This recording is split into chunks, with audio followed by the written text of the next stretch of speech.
evli kişilərdən ki, uşaq dünyaya gətirən qadınları qınaya bilmərəm. Allah kişilərə buyurur ki, cinsel orqanlarınızı bağlayın, naməhrəmdən uzaq durun. Sızlayırdım ki, anam məni öldür. Bakirəli nə idi, mən nə bilmirdim. Oğlan məni öpəndə mən qaçdım, mən düşünmüşdüm ki, mən artıq hamiləyəm. Sevdiyim oğlan cehizimə görə almadı. Öz yaşlıqlarım saçları tökülüb, qarınları çıxıb, özlərinə baxmırlar. Yaşlı bir kişi ilə evlənirsən ki, sən Bentley sürəsən. Kənan Əmimi niyə yol getmək istəməzdim?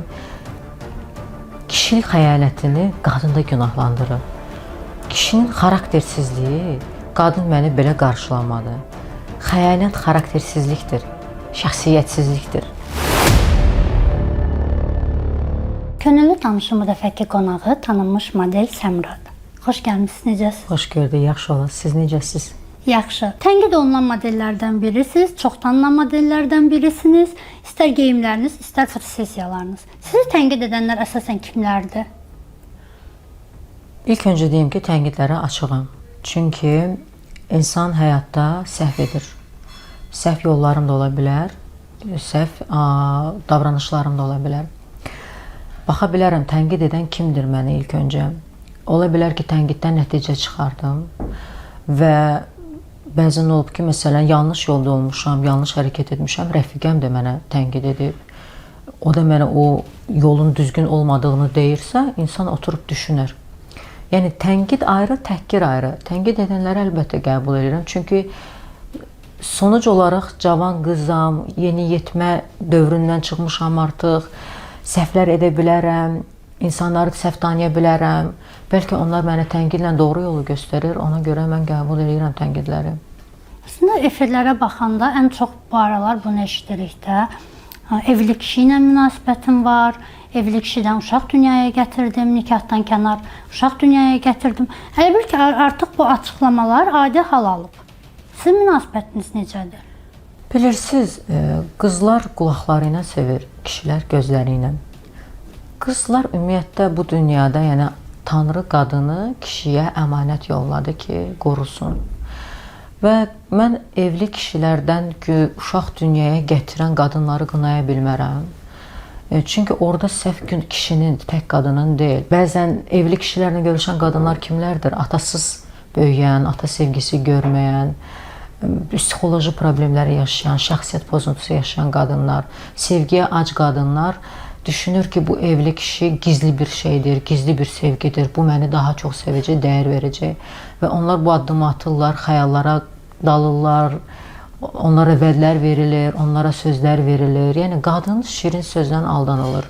Ona görə burada qadını günahkar yox, evli kişinin olan xaraktersizliyini qınamaq lazımdır ki, o da bir atanın hansı kişinin qızını yoldan belə, necə deyim də, çıxardır. Sizə olubmu belə təkliflər evli kişilər tərəfindən? Reaksiyanız necə olub? Yəni, evli kişilər tərəfindən əlbəttə olur. Evli kişi dostlarım da var. Amma bir şərtlə dostlarım var ki, məsələn, xanımı bilir ki, mənlə dostluq edir.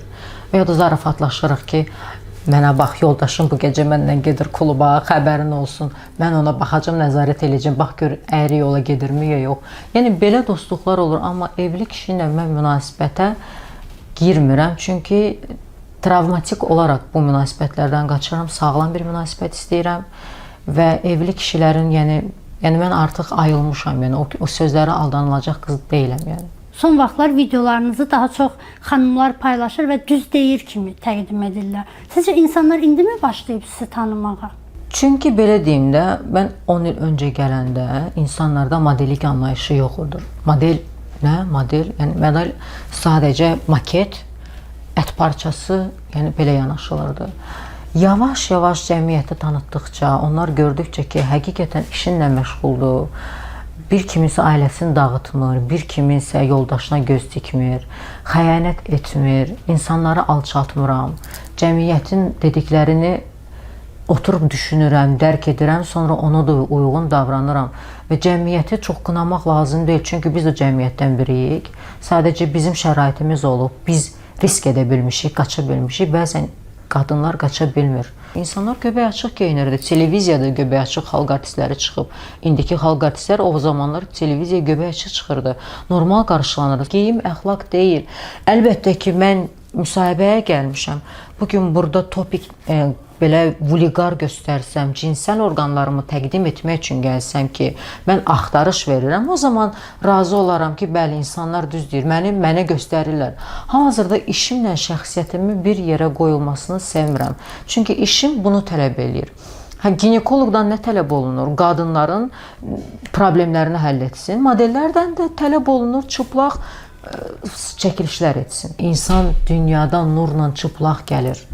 Yəni, İnsan cənnətdən niyə qovulur? Cinsel orqanları göründüyünə görə. Tanrı isə yerə nəyi göndərir? İpəyi cinsel orqanı bağlansın deyə. Yəni, ayıb yerlərini örtülsün deyə. Bugün qısa ətək müzakirə olunması insanlarda IQ səviyyəsinin getdikcə aşağı düşməsinin nəticəsidir.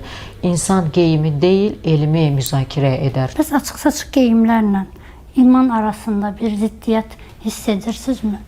Bilirsiniz, bu tək açıq-saçıq geyimlərlə iman deyil. Bu tək biz Allaha şükür edirik, gedirik qeybət edirik.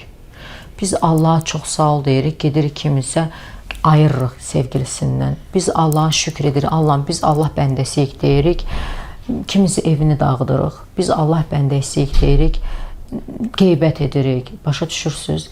Yəni, səhvsiz insan yoxdur. Mənim də səhvim ola bilər ki, dünyavi həyata görə açıq geyimlərdir. Mən deyə bilmərəm, bu qəbul olunub. Amma dində də Nur surəsi 30-cu ayətdə ilk Allah kişilərə buyurur ki, cinsel orqanlarınızı bağlayın, naməhrəmdən uzaq durun, başqa yad qadına baxmayın. Kişilər özləri dənizə gedirlər, çimərlikə, alt geyimdə, amma qadınları istəyirlər evdə saxlasınlar. Nə dərəcədə bu imanla insanlıq arasında doğru bir vəhdətdir. Mən əgər bugün qeybət etmirəmsə, kimsə pisləmirəmsə, kimsə mühakimə etmirəmsə, kimsə təhqir etmirəmsə, kimsə sən fahişəsən demirəmsə, mənim Allaha şükrüm arasında mənim dünyavi həyatım, bu mənim oyuncağımdır. Dünyavi həyatı yaşamalısan. Kimi model işləyir, kimi aktris işləyir, kimi Allah bəzən elə insana imtahan yaradır ki, hər kəsin bir imtahanı vardır. O qadın əxlaqsız yola düşür, o da onun imtahanıdır. Ki o nəfsdən ailəsinin, məsələn, evində xəstəsini sağaltmaq üçün o yola düşüb, yoxsa o var dövlət üçün o yola düşüb, o da bir imtahandır. Yəni bizim kimisə mühakimə etməyimiz haqqımız yoxdur. Allaha yaxınlaşmaq sizə nə verdi? Çünki görürəm ki, tam fərqli düşüncələrdə. Əslində mən gözləmirdim sizdə bu düşüncələr olacağını. Əvvəl içimdən incinmiş, qırılmış, susturulmuş, alçaldılmış, eşidilməmiş Səmranı gizlətdim içində və özümdən bir obraz yaratdım. İnsanlar mənə sataşmaq istəyəndə onlara cırmaq atdım. Onlara, yəni ki, özümü müdafiə etmək üçün sərhədlərimi, divarlarımı, içimdə qurduğum yuvamı yıxmamaq üçün mən onlarla belə davrandım. Amma zaman keçdikcə Tanrı mənə başa saldı ki, o da bəlkə nəsə yaşayıb. Ona görə əvvəllər yaratdığım obrazdan indi özümü axtardığım Səmra ayrıdır. Yəni o obraz artıq o yaxşı ki də oldu. O olmasaydı mən bugün burada olmazdım. Mən içimdən körpə Səmranı gizlədib, belə Qara Fatma, Məhəmməd, içimdən bir Məhəmməd oyatdım ki, mənə kimsə sataşmasın, mənə kimsə sus deməsin, mənə kimsə sən busan deməsin, əzməsin. Görürsünüz, hər dəfə skandallar, qabağı. Gücsüz görünməkdən qorxurdunuz. Bəli, gücsüz görünməkdən. Çünki körpə idim, uşaq idim, qalmırdım. Universitetdə mən Barbie kuklaları ilə böyüyə-böyüyə getmişəm. Gözümü açmışam universitet. Universitetdə sevgi yaşamaq istəmişəm, aldadılmışam. Təsəvvür edin ki, sən inanırsan qarşındakı şəxsə, ondan sevgi bölüşmək istəyirsən, o isə səni şantaj edib. Təsəvvür 18 yaşında, yəni belə deyim də, bakirəli nə idi mən nə bilmirdim. Çox üzr istəyirəm hər kəsdən. Oğlan məni öpəndə mən qaçdım. Mən düşünmüşdüm ki, mən artıq hamiləyəm. Mən evə gəlib ağlayırdım, özümü sızlayırdım ki, ana məni öldür. Çünki belə bir deyim var idi. Qız deyilsənsə evə gəlmə. Mən də artıq dedim ki, mama məni öpüblər, mən hamiləyəm.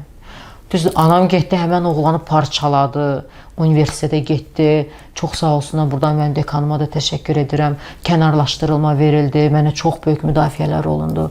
Amma bunlar mənim içimdə o incinmiş Səmranı bilirsiniz, qopardı, apardı. Təranən Musayevan qızı Qumranla bizim biraz qalmaqal yarandı. Orada söhbət inanırsınız, bəlkə də başqa cür danışılsaydı mən elə sərt reaksiya verməzdim. Mən ona deməzdim ki, sənin boynum uyğun deyil. Sadəcə insanlara artıq görürəm ki, şans tanıdıqca belə bir kateqoriya insanlar var. Üzünə gül, ona elə bir sanki yol verdin, o sənə ikinci iynəni batırmaq istəyir. O iynə batmasın deyə kəskin reaksiya verirəm. Siz gələcəkdəki Səmranı necə görürsünüz? Gələcəkdəki Səmra xeyriyyəçi, çox böyük görürəm. Bəlkə də onu Allah mənə verir. O enerjini alıram ki, gələcəkdəki Səmra necə olacaq? Xeyriyyəçi, insanlara yardım edən, bəlkə də bir məscid tikən, uşaq evləri açan, qocalar, yaşlılar evləri açan, çox böyük yerdə görürəm özümü və ona doğru gedirəm. Belə bir açıqlamanız olmuşdu ki, mən kişilərdən uzaq duram. Əslində belə görünür ki, mən dəvətkaram və xüsusilə görürlər ki, dəvətkarsınız geyimləriniz, fotosessiyalarınız. Amma bir kişi mənə yaxınlaşmaq istəyəndə mən qaçıram.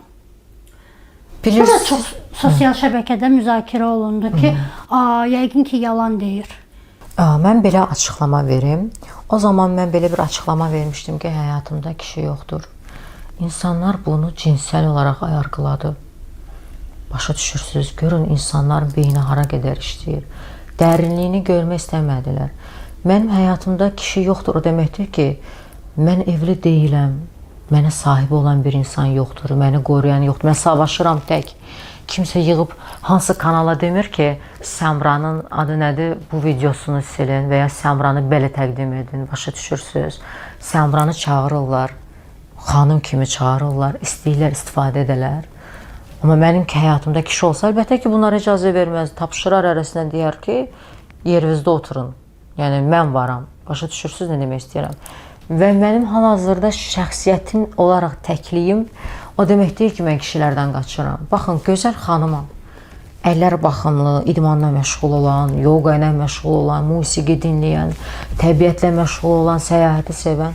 Qarşıma çıxır kişi, nə bilim, qarınlı, özünə baxmayan, təriyi verən, baxırsa manikür yoxdur kişinin.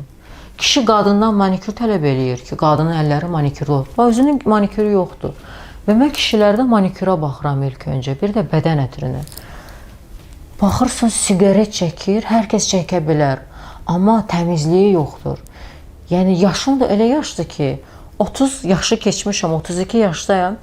Öz yaşıdlarım saçları tökülüb, qarınları çıxıb, özlərinə baxmırlar. Manikürləri yox, pedikürləri yox, təmizkar deyirlər. Yəni, mən də istəyirəm ki, kıvan tatlı tuz kimi bir kişi qabağıma çıxsın. Yoxdur. Bizdə o kişi yoxdur. Bəlkə də var, hələ də çıxmayıb, ya da evlidirlər artıq. Yəni, o dəftərləri bağlanıb, aşiq olduğum, yəni, o qədər sənətkarlar olub ki, amma evləniblər, yəni, dedim, qismətim belədir. Yəni, ona görə təkəm və təkliflər deyirsiniz dəvətkar. Bəzən aparıcılar deyir ki, filan kəs zəng edib səninlə maraqlanır. Sərt reaksiya verirəm. Deyirəm, mən satılmıram. Mən satılmaq istəmirəm. Maraqlanır. Çox gözəl. Allah razı olsun. Bu qədər. Heç kəsi də qınamıram. Çünki bəzi qadınlar o qədər travma alır ki, mən də almışdım bir ara. Ki, məni sevdiyim oğlan cehizimə görə almadı. Məndən uzaqlaşdı, kasıb edim deyə. Elə qadın da var, bunu özünə məqsəd qoyur. Hər nəyin bahasına olur olsun, o varlığa, o dövlətə sahib olur. Amma onlar nədən keçir bilirsiniz? Yəni, ruh sevmir həmən insanı, sevmədiyin kişi ilə yaşayırsan, evlənirsən, yaşlı bir kişi ilə evlənirsən ki, sən Bentley sürəsən. Artıq insanlar bilir ki, ona sözü demək olmaz. O sözü desən, səni biabır eləyəcək. Eləmişəm də. Ki, demişəm, sən yekə kişisən, yaşın 60 yaşında kişisən. Mən bəlkə ehtiyacım var. Sən necə qıyırsan mənə? Necə qıyırsan? Bəlkə sənin də övladın var, qızın var. Necə qıyırsan mənə ki, sən mənə bunu vermək üçün mənimlə həyat yaşamaq istəyirsən? Sən bunu Allah rızası üçün ver. Bəlkə Allah sənə bunun 100 qatını verəcək. Ki, Allah elə də deyir. Bunu dəfələrlə deyir, hər yerdə deyir. Bir rubrikamız var. Bəli. O mu, bu mu? Bir sual verəcəm və 2 variantlarım olacaq. Sualım belədir.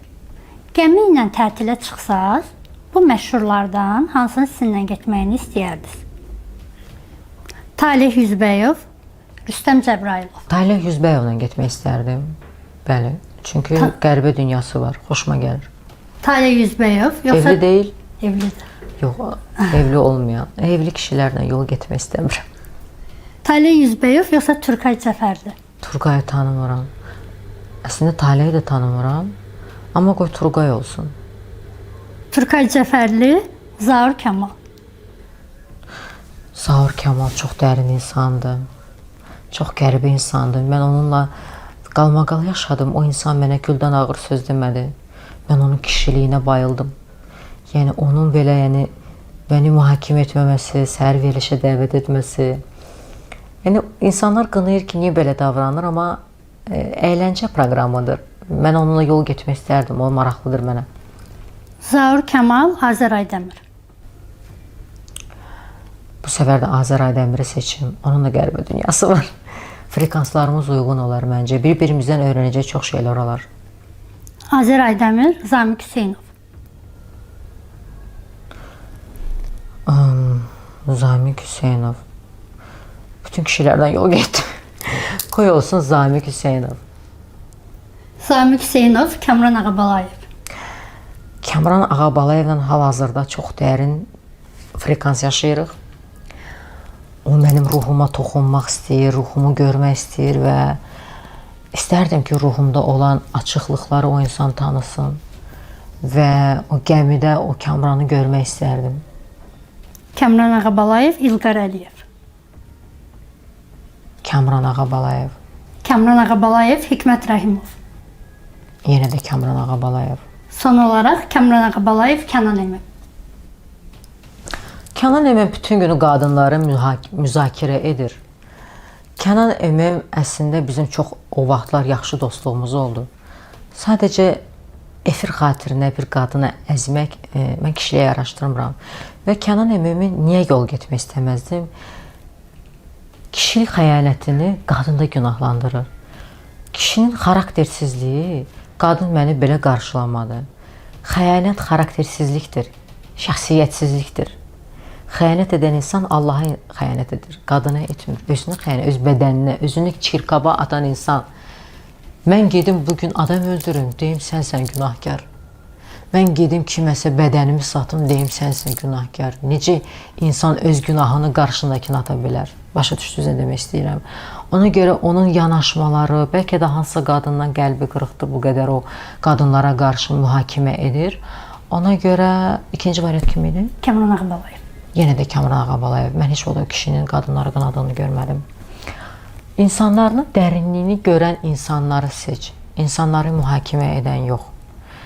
Fərqi yoxdur. Qadın pisdir, yaxşıdır. Qadın sənə əmanətdir. Onları mühakimə etmə.